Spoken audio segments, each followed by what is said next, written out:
Hello and welcome to this episode of Kennedy Saves the World. So, we are well into May, and hopefully that means, bikini season is coming up in a couple of weeks, baby. And this is the time of year when you want to start looking good and shedding the January fattress that you've been sleeping on. And it's fine. There is no judgment. I just want you to be happy. And that means that you have to be happy, first and foremost, with a functioning body. And a body functions best when it's challenged and when it has goals. So I read a lot of stuff about fitness and nutrition. I am by no means an expert because I love to eat and I have a sweet tooth. So I will never, ever be stick thin. And I am absolutely fine with that. I would always like to be faster, though. I would always like to be fitter because not only do I want to be in good shape now that I'm in my 50s and I'm looking forward, I want to be in good shape for a long time so I don't just live a long time, so I live a full and wonderful life.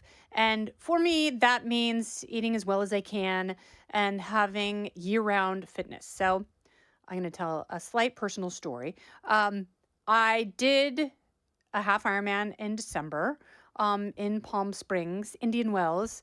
It was a super fun race because I wasn't chained to my watch. So my big race was supposed to be in June, which was Eagleman in Delaware. I injured my quad and my piriformis, which if you do extensive running and long workouts, things are going to break down and you have to listen to your body. The most important thing whenever you start training, whether it's a run, if you're swimming or biking, if you're doing triathlon or whatever it is your particular brand of fitness is, one coach taught me something invaluable, which I try and incorporate every single training session. And that is you have to start off very, very slow and assess your body. You have to, and I get in the pool with people and I definitely start off really slowing down my stroke count, trying to be as deliberate as possible. I start off with drills and people get in the water and I don't know if they think that there are hidden cameras and the only way they can win the pool is if they jump in and just start sprinting. And I can't think of a dumber way to warm up your lungs and your heart and your muscles and your tendons and everything else, or a faster way to get injured than to just, it's like, pulling up to a track and just starting to sprint. It's like you have to walk, you have to assess, you have to feel where your injuries are. So I could feel this injury kind of bubbling. It slowed me down. Then I got bronchitis and that was horrible. And then I couldn't train. So it took out about a month of my recent training. So I knew that I wasn't going to be ready for the race. So I emailed the race director and I asked, because Ironman is obviously a huge institution and they have races, 70.3, which is the distance that I do, and full Ironman races around the world that charge tons of money. So, it's like they're fine. So I emailed and politely asked if I could defer until next year. And they said no, that there's a 90-day cutoff time. Well, guess what? Most people get injured within less than 90 days of the race.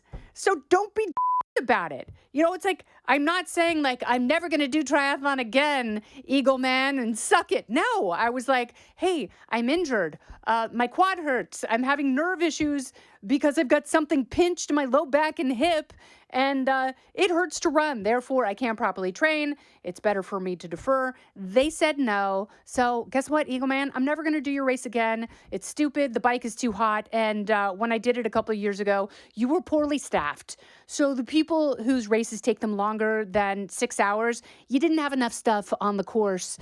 So obviously you guys are heartless and cruel, and I'm not going to do your race. I'm going to do Savannah at the end of September because that sounds like a much funner race to do.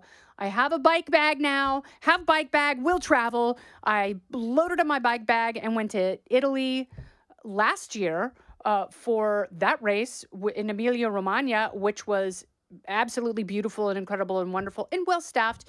And the people there, the Italians that were cheering, were so enthusiastic. And I would do that race again. Even though the bike had a massive hill in the middle that they didn't advertise, they said the bike was flat. It was not.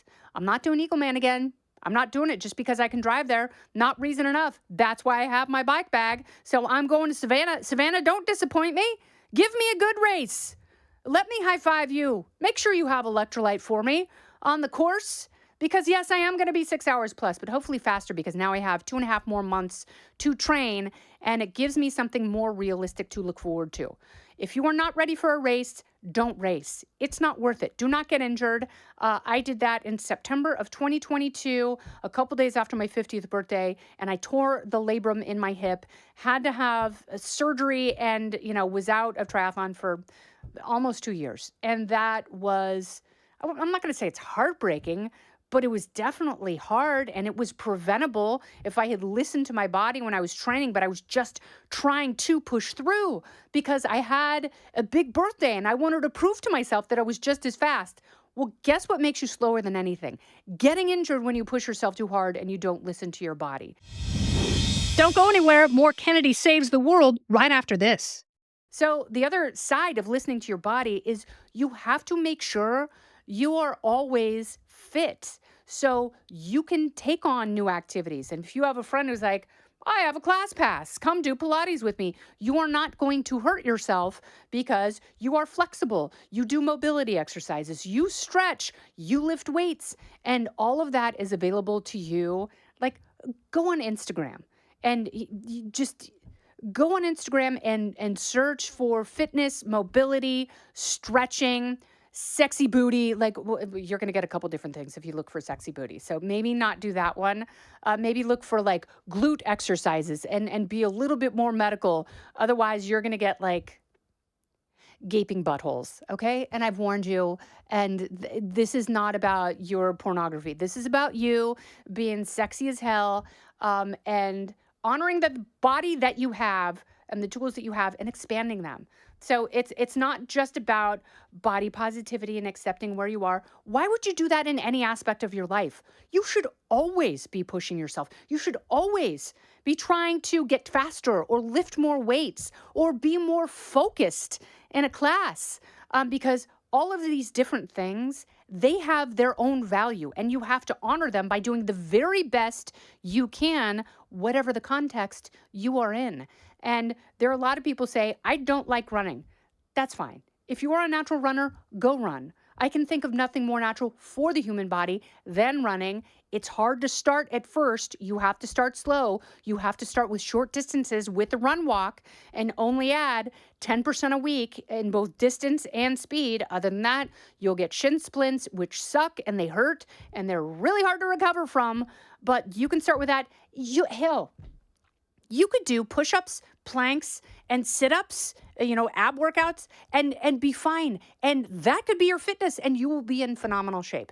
There's this big argument right now raging between Pilates and lifting heavy weights because the people who lift heavy weights, and I'm talking about the women, I'm not talking about bulky dudes with massive delts and pecs.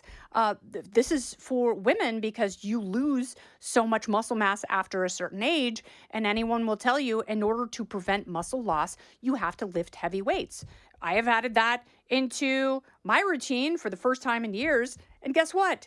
It becomes really fun after a while, and then you can challenge yourself with new exercises and push yourself measurably every time you go to the gym.